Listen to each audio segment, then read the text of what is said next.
Most sports talking heads make predictions, then hope you forget about how wrong they were.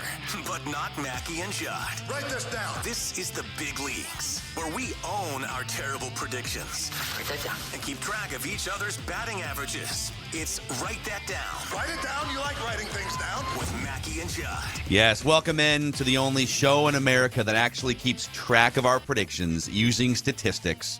This is Write That Down with Mackie and Judd. We have a football and Viking-centric edition of this over on Purple Daily every single Wednesday.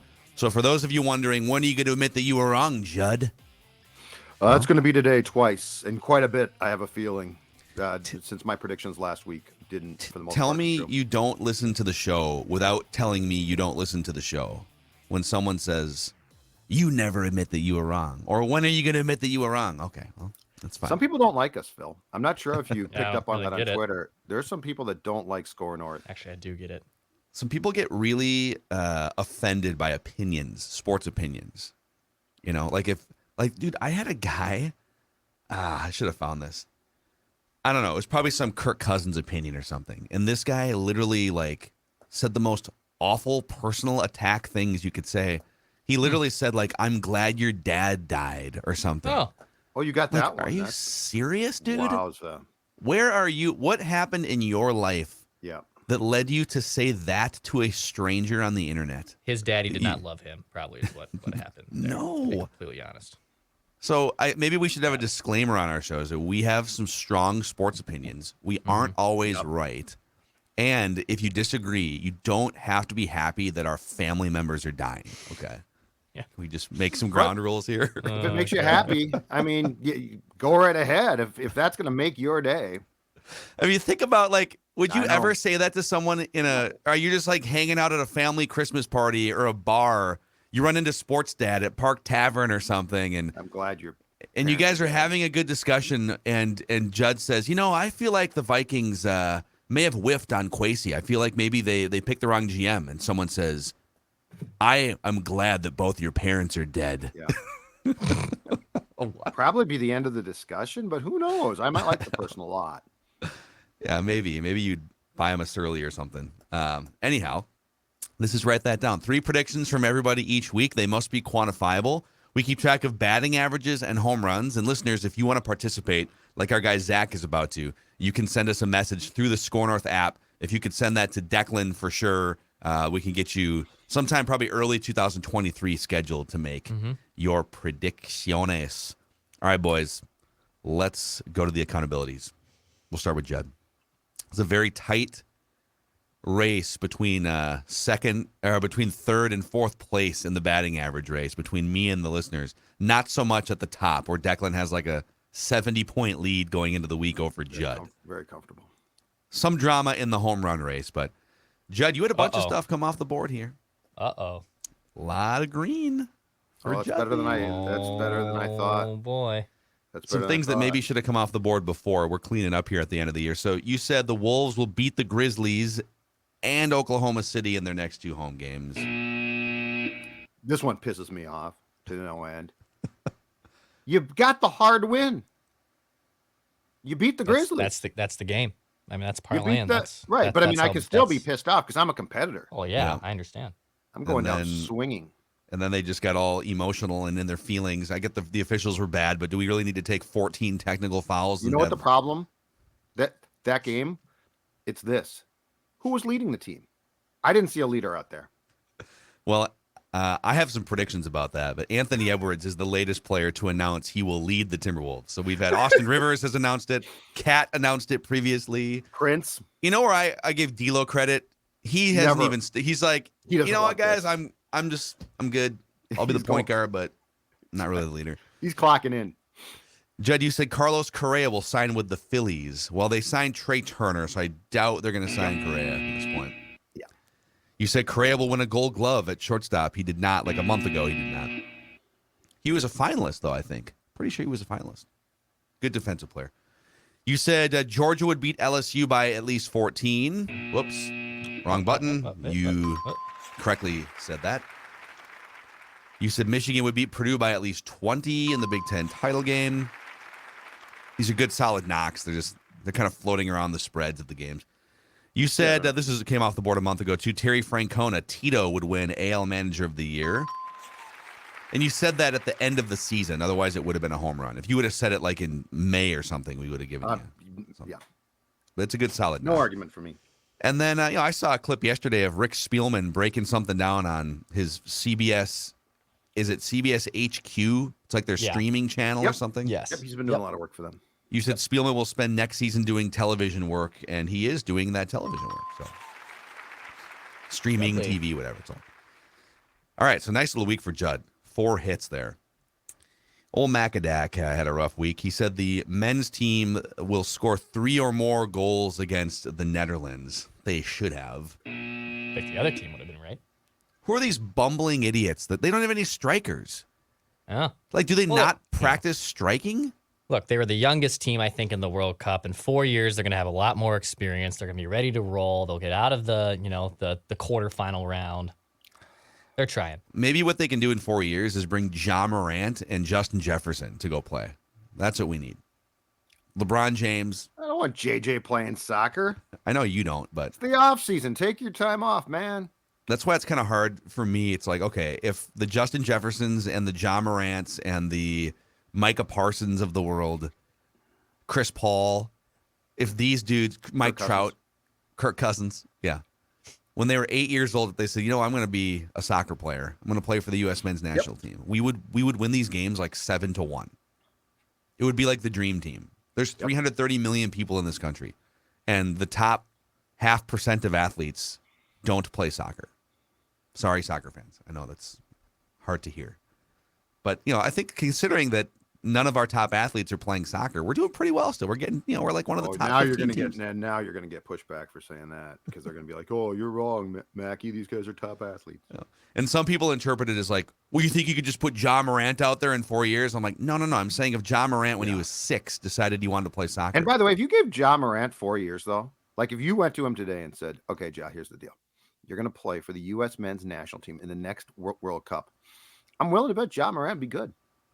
That's a really fun question. Because what you'd be telling him is you don't have to worry about your hands anymore. Yes. You don't have to worry about like half of your physical assets you just don't have to worry about. You're just going to I would almost guarantee that a lot of the names that you just broached would take a soccer field and immediately be damn good.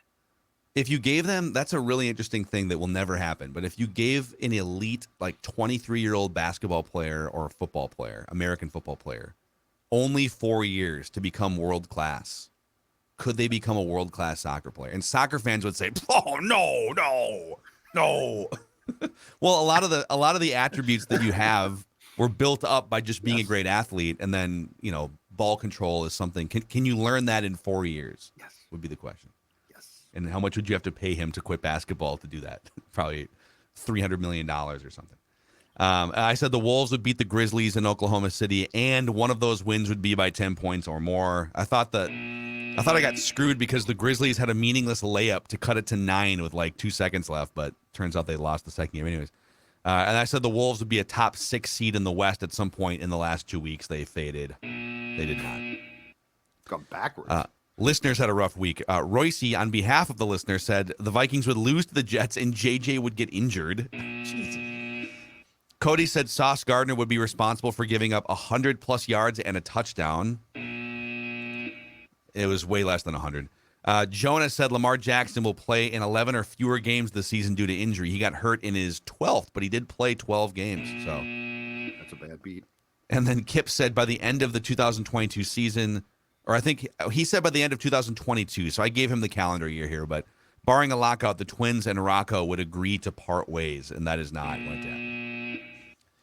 And some Redford decks here. You said Sauce would allow 61 yards receiving against the Vikings. I believe it was like 35 or something. Yeah, it was like 20 or 30 or something total. And a touchdown. Yep. And then the U.S. men's team won't allow more than 1 goal against the Netherlands. They allowed a bunch of goals, unfortunately. So with that, the batting average race tightens by about 15 points. Declan's at 413. Judd's at 351. I'm at 291. Listeners, 282. Declan with a narrow home run lead with 15. I have 13 listeners with 13. Judd has 9. And all-time, Judd has 253 career hits. Listeners have 32 career home runs. So there you go. That's your accountability session, boys. Let's get Zach in here to make some predictions here on behalf of the listeners. What's going on, Zach? When did you first become a tortured Minnesota sports fan? Oh, man, I've been a Twins fan and a Vikings fan for as long as I can remember. I remember going back to the Dome in the early 2000s, watching the Mauer Morneau show back in the day. I live in Chicago now, but I grew up in Minnesota, so I'm a homer through and through. I'm part of that kind of fan base that can't remember or wasn't alive for any of the championships or anything. So it's beyond. I can't even fathom what it would feel like to have a Twins team, a Vikings team, in a championship game. Like sitting watching the World Series. What would that even look like? I don't even know. I can't picture it. So it was great. Idea. It was absolutely fantastic. I'd take your word for it. It feels like I had a great time. Loved every second of it. Long time ago, though. Judd, when the Twins played in their last World Series, was the world in black and white or just the games on TV? Because I've always wondered that about the old Jack times. Buck. It was Jack Buck. Hello, baseball fans. Tomorrow night. Smoking a heater.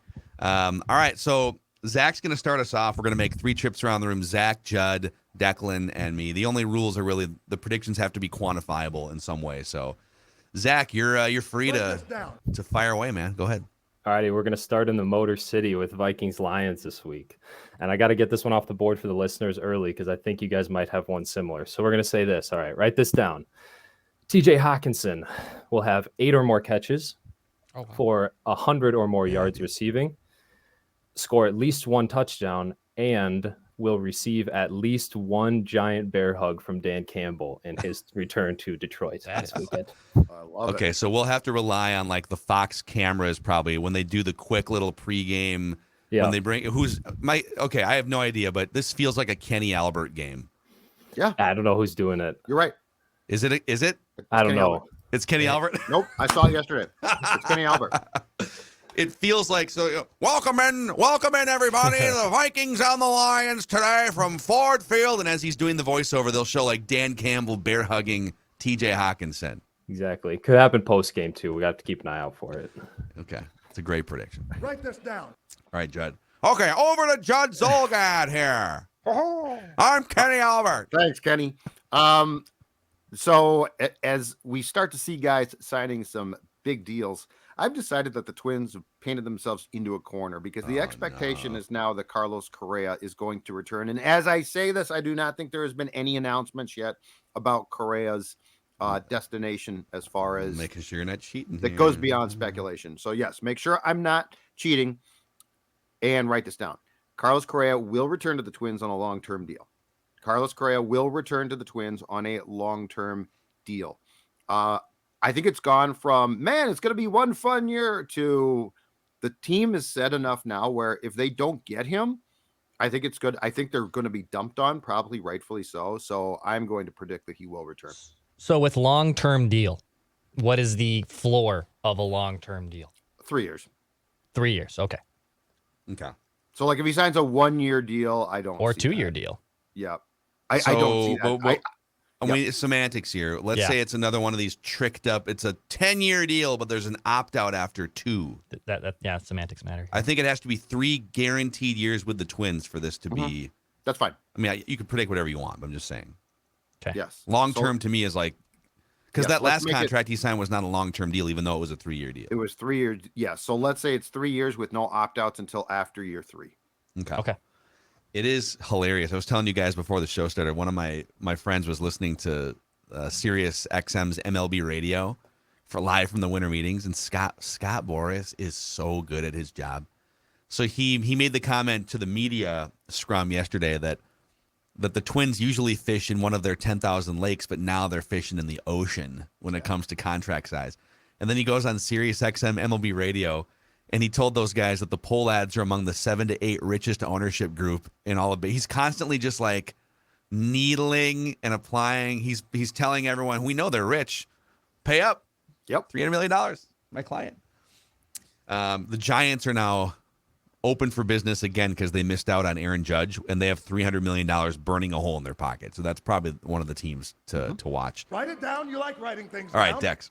I'll make a Correa prediction as well and just say, write this down, that Carlos Correa, signs a contract between now and the end of the month. He will not wait until January. There will be a contract signed in the month of December. I don't know with who, but as long as he signs a contract, I just want to hit here. He signs a contract between now and the end of the month.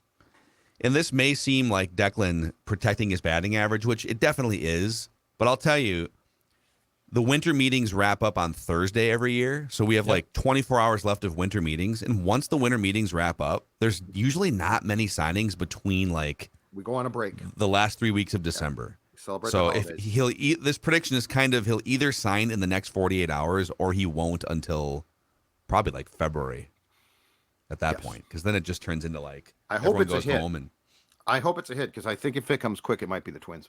yeah. Yes. Okay. Write it down. You like writing things down. I have belief in Anthony Edwards, the new leader of the Minnesota Timberwolves. He is the newest guy to appoint himself leader, right? Anthony Edwards will have a 40-point game at some point between now and next week's. Write that down. I think they play 3 games. But he will put his points where his mouth is, and he has not had a 40-point game yet this season, so I think this is a home run. And he's averaging like 23. Yeah. So he'll have a 40 burger at some point in the next week. What? Okay. You glitched out there for a little bit, but you came back. Oh, okay. 1, 2, Okay.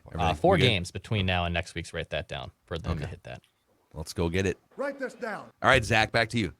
All right, we're going back to the Twins. Another Correa prediction. I got nervous when Judd started talking, but I'm going to say this.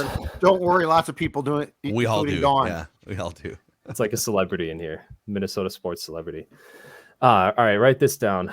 The Minnesota Twins will fail to re-sign Carlos Correa this offseason, but will add at least one of these 4 other players, okay? Oh. Chris Bassett, Sean Manaea, Noah Syndergaard, or Nathan Eovaldi. Okay. Off the record, we might sign another shortstop. I could see us way overpaying for somebody like Jose Iglesias, but we just got to compensate for missing Correa, I think, and show them like, we're still committed to spending money. But Yeah.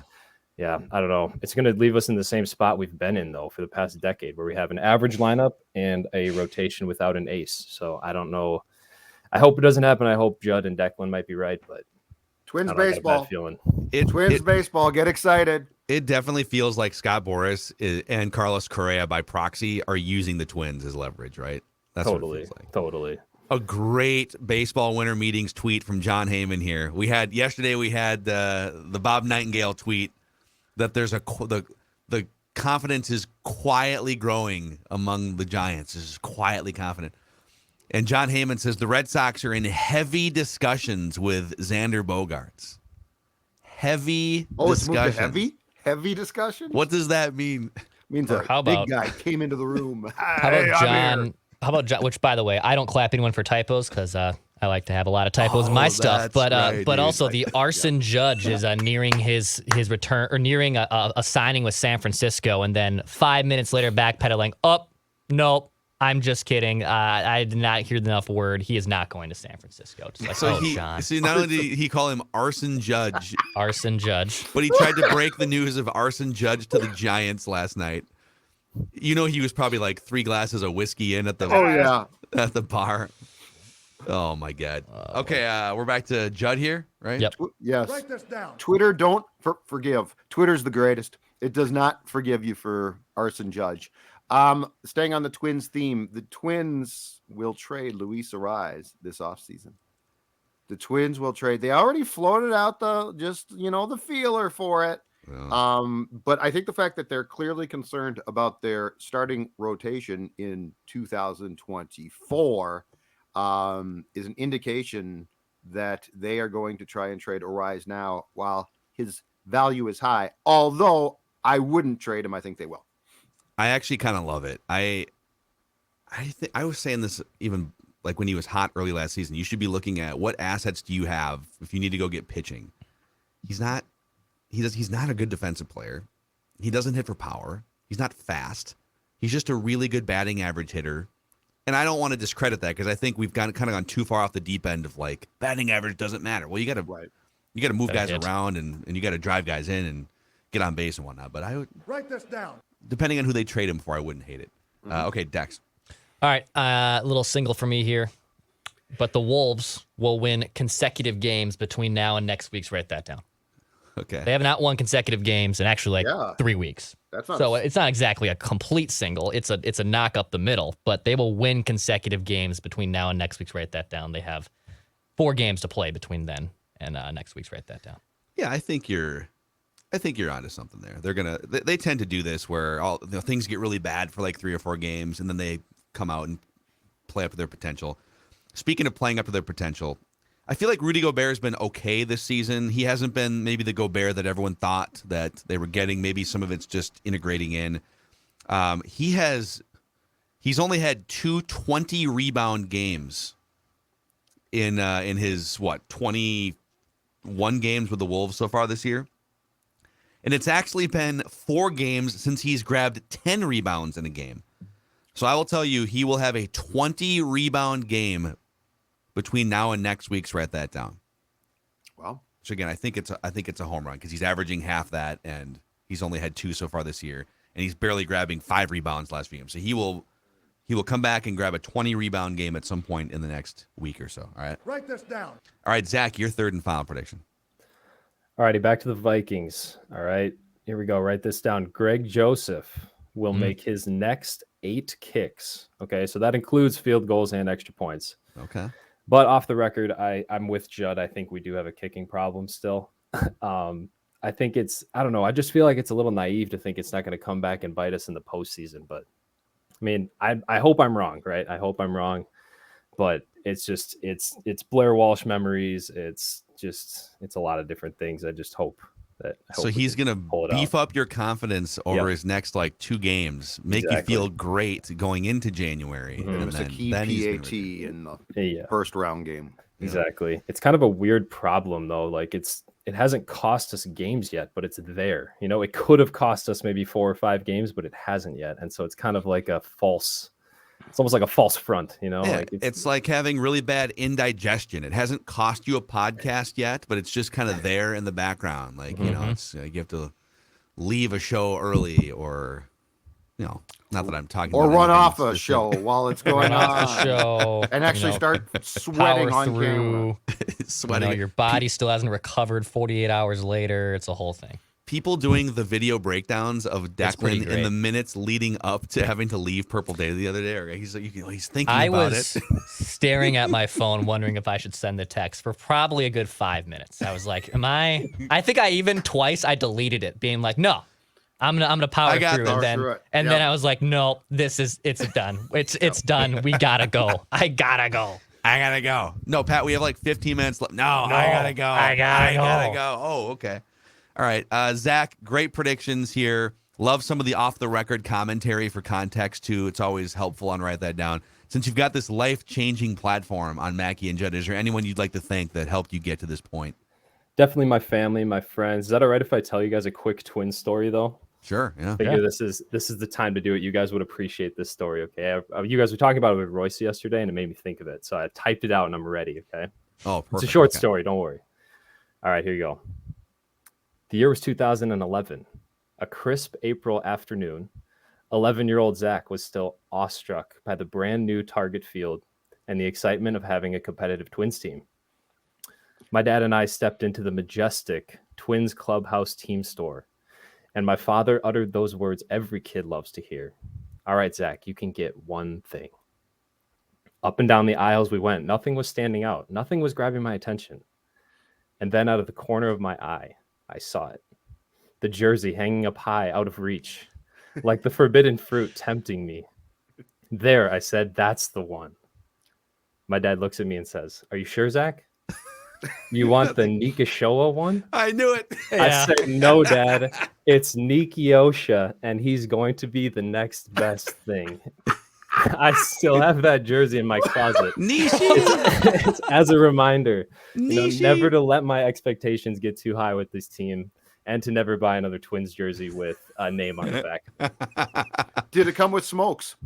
Oh, no. Yeah, it came with a pack of Marlboro Reds and a bidet, a self-installed bidet kit. Oh, Oh my gosh. That's Yes. phenomenal. Amazing, dude. Great lesson learned at the age of 11 there. Exactly. Although now you Take have a that. hilarious, ironic jersey that you can wear the rest of your life. You'll be the Except- star of Target Field. Does it still fit? No, it's like a youth small or something That's like that, true, but yeah. it's still in there. Fat guy in an Ishii jersey. Yeah. I didn't have the heart to get rid of it. Amazing. Great story, Zach. Great predictions. Thanks for coming on. We'll get you on again sometime, all right? Cool. Thanks for having me, guys. All Appreciate right, it. there he is. That was Guest awesome. listener, That was predictor. great. I love it. Oh, man. That's Nishi, man. hilarious. Just ripping those heaters. But he's right. You know, you're young and you're like, oh, Oh, man, yeah. they signed this guy and it's going to be unbelievable. Yeah.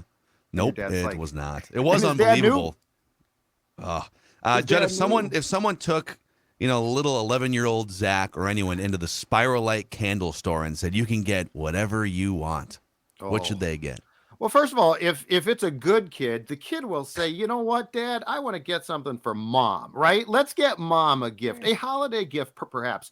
And so the store itself, it's this simple, spirallightcandles.com. Now, if you wanted something for yourself, though, and if you were, let's say, a fan of the purple 10 and 2, and you thought to yourself, you know what, I want everything to be purple right now to honor what's been a great year, then I got it right here. You want Judd's Purple Positivity Candle, which, as you can see, these candles, first of all, smell great. Second of all, they're very, very cool because they burn, of course, spirally. And then there's a wick at the bottom, which also burns. So in other words, during the course of a high-stress Vikings game, and aren't they all, you can have your Purple Positivity candle going to calm you down. So a great gift for yourself or for your wife, your girlfriend, your mom for the holidays. spirallightcandles.com, spirallightcandles.com. They are absolutely fantastic and very reasonably priced.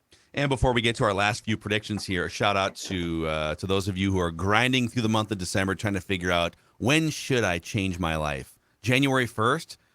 Or you could just start now. Right, Judd? Again, the holiday season is here, and I know there are tons of temptations. And perhaps you're on the couch and you've gained some weight, and you think to yourself, as Phil just said, should I wait or not? Livia Weight Control Centers is waiting for your call right now. That's right. They are waiting for your call. So don't wait until January 1st. In fact, imagine getting to January 1st and you're down 10 pounds. Imagine getting to the springtime and all those clothes that didn't previously fit. I lost 40 pounds. The best part is they will help you keep that weight off. That's right. So it won't come back. 855-GO LIVEA, Livia.com, Livia.com. Virtual visits are an option too. So if you're not in state, you know what? That's fine. Livia.com, though, is where you start to change your life.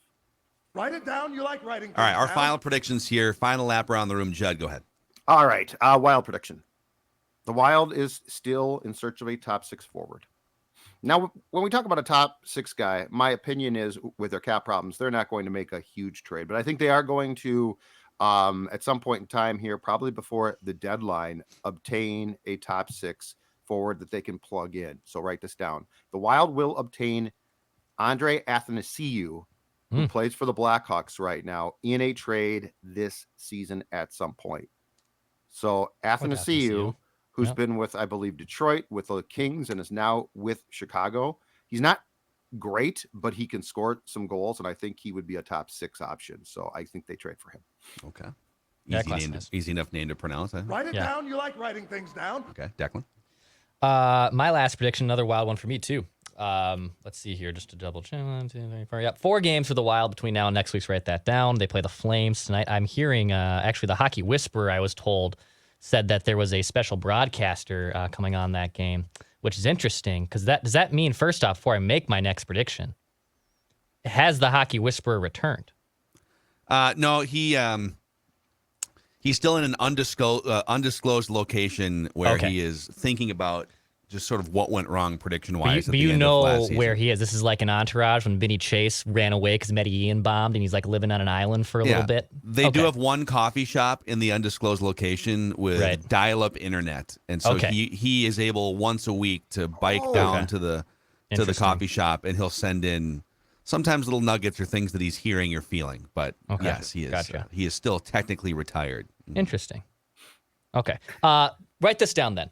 The Wild will pick up at least 5 points between now and next week's. Write that down. 5 points at least for the Wild between now and next week's Write That Down. They're actually playing a lot better the last week or so. So They are. 5 points for the Wild. Kaprizov. Kaprizov. How many 5 goals point is he on streak? pace for now? A lot. He's on a 12-game point streak right A now. little 50 burger this season? Huh? He's great. Yes. I think you could hit 50. A little 50 burger? 50 plus, 50 burger plus. Huh? Oh, maybe that. great. Maybe. Oh, maybe. Yeah. Okay. Write this down. Okay. Write this down. A little 50 burger. A little Okay. 50 burger for Kirill Kaprizov this season. 50 or more goals will be scored in the regular season. 48 last year. Is that right, Declan? Yes, that sounds right. No, All right.